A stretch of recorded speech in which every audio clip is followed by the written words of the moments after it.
আজ আমরা কোথায় এসেছি? বং ক্যাফেতে। সবাই মিলে একসাথে আমরা চা খেতে। এখন বাজছে কটা? এখন বাজছে এখন 9টা বাজছে 19। 9টা 19। দেখা ফোনটা দেখা। এখন এখন বাজছে বাজছে 9টা 9:19। 19। আর আমরা এসেছি বং ক্যাফেতে চা খেতে। দাদা আমাদেরকে চা খাওয়াতে নিয়ে এসেছে। তো তোমরা তো সবাই দেখলে আমরা রাত্রেবেলায় চলে এসেছিলাম বং ক্যাফেতে চা খাওয়ার জন্য। তো হঠাৎ করেই প্ল্যানিংটা হয়, দাদা হঠাৎ করেই বলে ওঠে চলো সবাই মিলে চা খেয়ে আসি। যেই ভাবা সেই কাজ, আমরা রাতেরবেলায় চলেও এসেছি সবাই মিলে একসাথে, আর মাম্পিকে বাড়ি ছাড়তে যাচ্ছিলাম সবাই মিলে একসাথে। তখন এই প্ল্যানিংটা হয়েছিল আমাদের। সো আমার লাইফে তো এটা ফার্স্ট টাইম ছিল, মানে আমি কখনো বং ক্যাফে যাইনি, সেটাই ফার্স্ট টাইম গেছিলাম।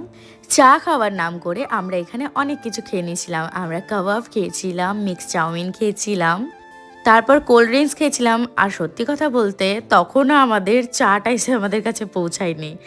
আমরা সবাই সব কিছু খাওয়ার পরে ওয়েট করছিলাম চায়ের জন্য। আর আমার বেটুনি নিয়েছিল ফ্রেঞ্চ ফ্রাই, ও খাচ্ছিল, আর আমরা সবাই ওয়েট করেছিলাম চায়ের জন্য। সো ফাইনালি এবার আমাদের চাটা চলে এসছে, তারপর আমরা সবাই চা খেয়ে নেব। আচ্ছা, লেট নাইট এরকম ট্রিট কারা কারা পেয়েছো জানিও কিন্তু।